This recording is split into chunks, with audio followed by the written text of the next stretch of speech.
Hello and welcome to Balanced Existence. I'm already so excited about today's reading because I pulled the Knight of Cups and the Page of Pentacles.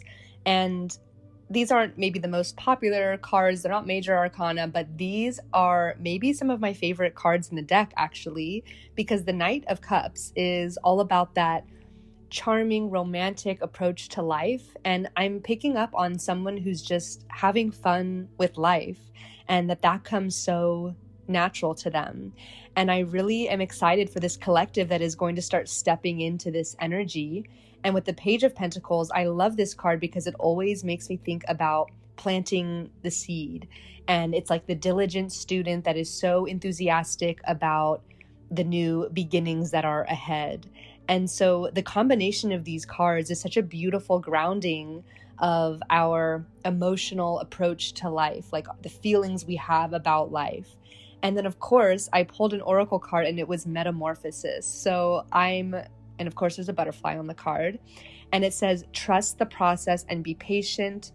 Becoming cannot be rushed. Change is beautiful. So we are just easing and flowing into this new identity, new perspective, new embodiment, new way of being as we approach life. And it's becoming so clear to me that this has to do with our perspective of how we see the world, as well as how we approach the infinite amount of external things that happen to us or happen around us.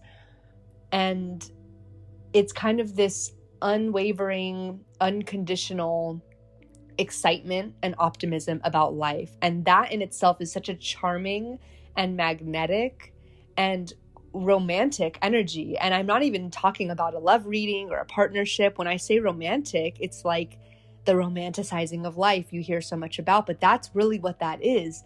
Somebody who's romantic is passionate and is engaged, invested, is interested. And that doesn't just show up when you're dating someone or when you're in the honeymoon phase. Like that shows up between you and yourself, between you and life. And so I'm loving this embodiment that we're stepping into. And we also got the oracle card, it says new experiences and possibilities. And it's number 18, so that may be a special angel number for you at this time. But the new experiences and possibilities card is talking about looking around you and noticing what's there. And you will see these new experiences and new possibilities. And so this is just confirming what we're talking about here with this Metamorphosis card and us easing and flowing into this new identity that is excited about life. And it's not to say we'll never feel bad or sad or these so-called negative frequencies again. It's just to say that we will even look at those and see them as really helpful or informative pieces of information that are telling us more about what we do like and that are confirming that we're in this beautiful experience, this beautiful human experience of duality. And if you think about someone who is, okay, maybe we'll put this in the context of a love relationship since that's really easy to relate to or resonate with. So someone who's romantic, they are going to be charming and be interested in you and be flirting, or maybe this is how you would be towards someone else, whatever resonates, whether you're the giver or the receiver in a particular dynamic or instance. And what if some kind of so-called negative experience or piece of information comes up, right? Like, let's say you're on a romantic date and somebody has something stuck in their teeth. That charming person would find a way to say it in a flirtatious way, or, it wouldn't be this whole thing of, oh my gosh, the date is ruined. They had something in their teeth that was so awkward. Like, the Knight of Cups would not do that. That's just simply not how they are. That's not how they show up in life. So you might think, okay, well, having something stuck in your teeth is not that big of a deal, whatever. But okay, let's maybe turn up the knob of these so-called negative frequencies, just to give an example. Let's say you're sitting across from somebody on a romantic date and you're asking them how their day was, and they actually had a really stressful day. And you say, oh, tell me about it. Like, I want to know about you. I want to make you feel better. Again, the charming, romantic way that a Knight of Cups would do this. And let's say the person starts talking about it, but they're just feeling really down in the dumps. And maybe they even start crying because they're just so stressed out. Would the Knight of Cups say, whoa, you are just like making my energy go down. You are putting a damper on this date. You are ruining this date. No, they would say, I am so sorry you feel this way. They would reach out, they would hold their hand, they would caress their arm, they would, put their hand gently on their face. They would do something romantic, soothing, nurturing.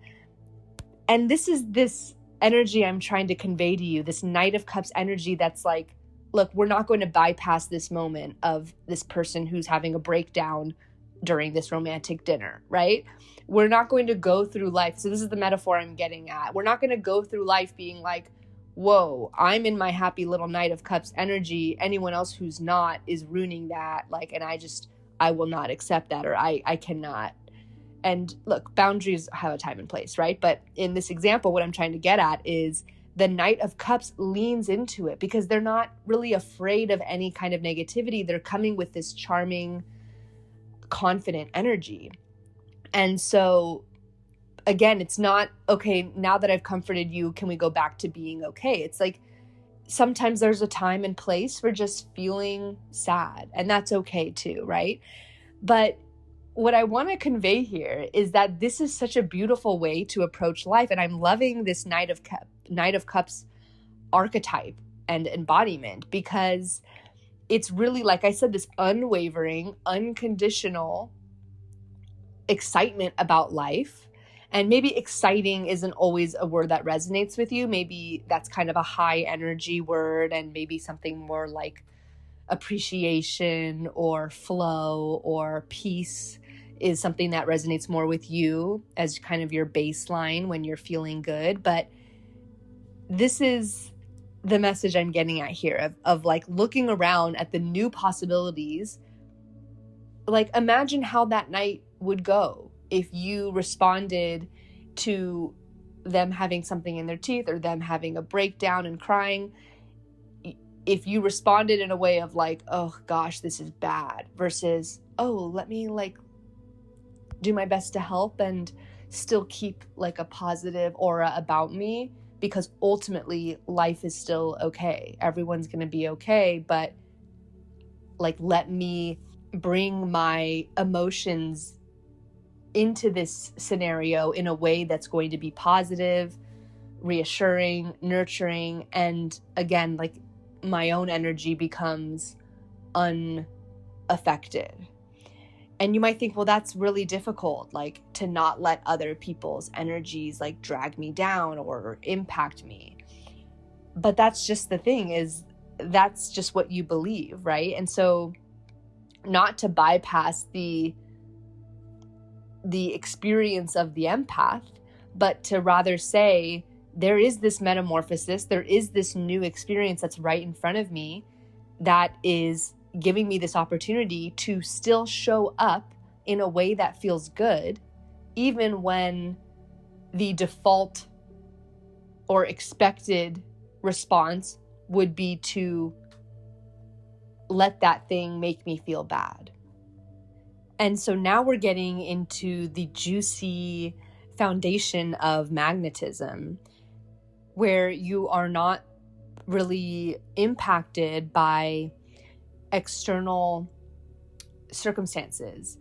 Now, of course, it's a human experience to be impacted, right? So let me get into the more nitty-gritty, practical part of the message that I'm trying to get at here, which is that when there is inevitably a negative emotion, whether it's the person sitting across from you or whether it's you yourself, that's just, I am not feeling romantic right now, I am feeling sad. Like, that is the truth, and that is an inevitable aspect of the duality of the human experience, right?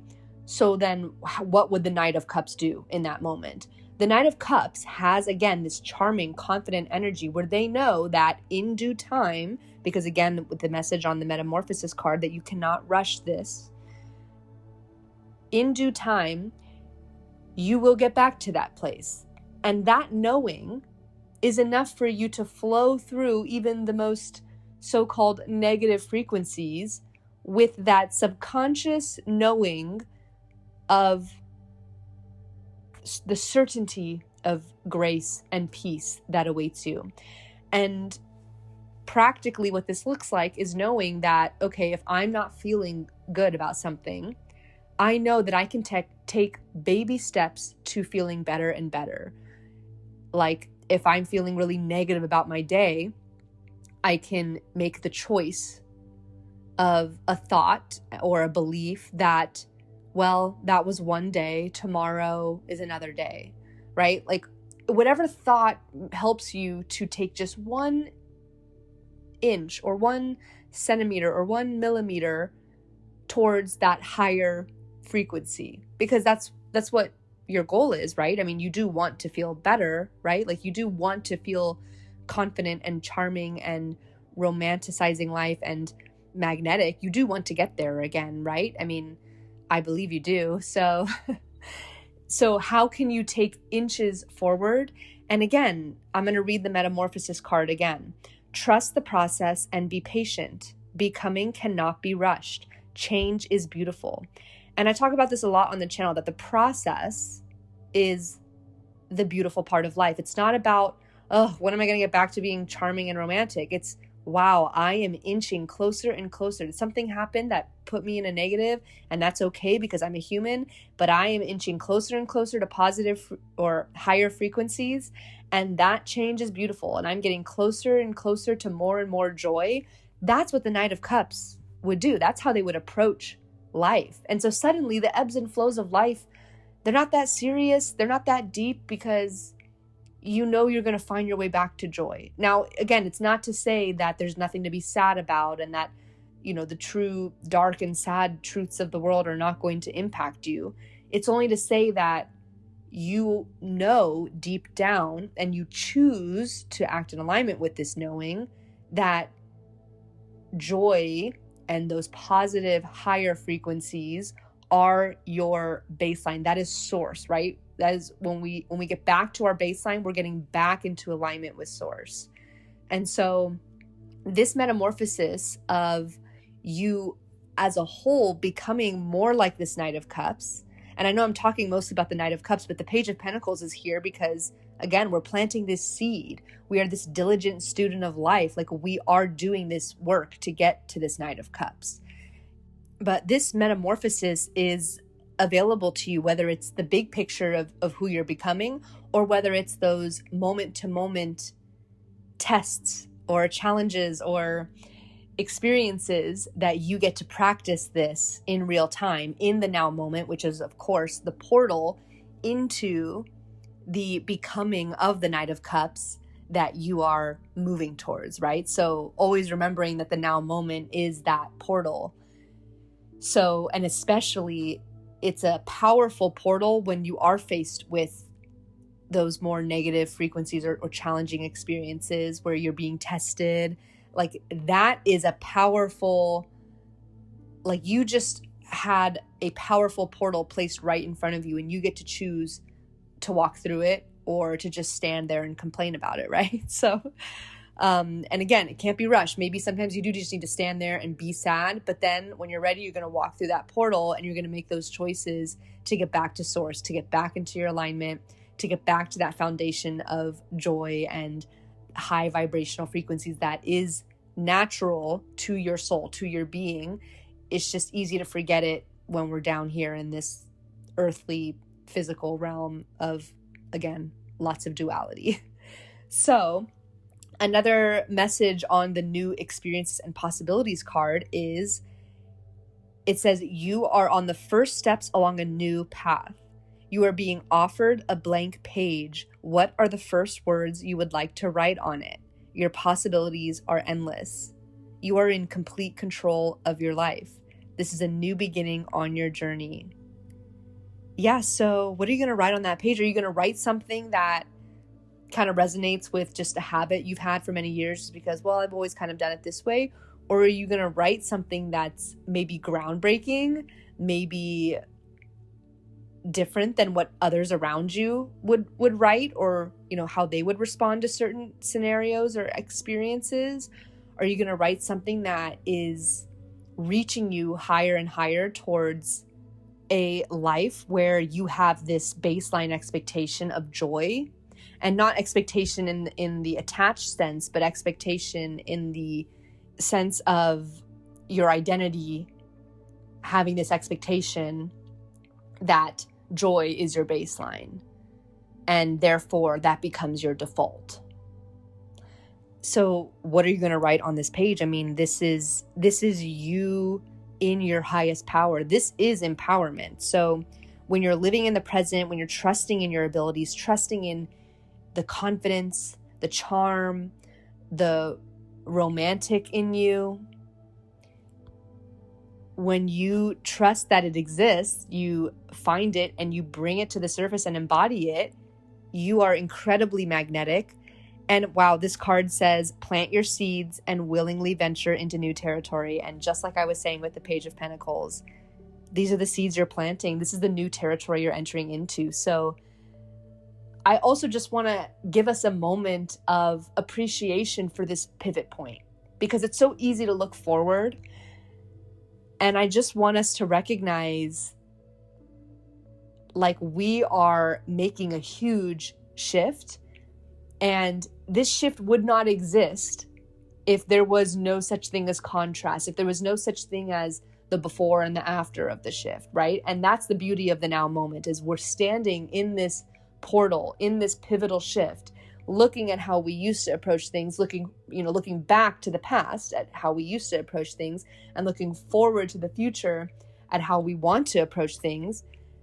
And yet all of our power is right now. And so even just us having this moment of appreciation, maybe even of awe, like when you can sit back and see in kind of a quantum way the timeline of your life, which of course, like in the spiritual quantum reality, there's no time and space, but we won't get into that just right now. But if we can just recognize this now moment as a higher alignment with yourself, and the pivotal moment as we kind of like seesaw between those points of contrast, and how we're now moving towards, as we go along this pivotal shift, we're moving towards a life that is closer to source, that is more alignment with our true selves, like our true soul's essence. That is a beautiful moment. And the secret is that, like, every moment can be this moment for you, because every moment there's some way you can shift to a higher vibration, right? Whether it's right now as we're just neutrally listening to this tarot reading, or whether it's in a moment of a more challenging test, as I was calling it. Each moment that we get that test, and the test will evolve over time as you do, but each moment of that test is a pivotal moment, and is a moment where we can again practice that gratitude for the portal being placed in front of us in this now moment. So I hope that this is making sense. I hope that this is resonating for you. I'm going to leave the reading here. So as always, I would love to hear from you in the comments. And I just want to thank you so much for being here. Like I always say, every like and subscribe means so much to me as we're just beginning to form this collective. So everyone that comes across this channel, clicks in, likes, comments, subscribes, whatever resonates with you in this moment, I appreciate it so much. And it brings me so much joy to be able to connect with you guys on this platform, in this community. So I would love to hear from you. And I really hope that this added value to your day or gave you something inspiring or uplifting to think about. And I will see you on the next one. Bye.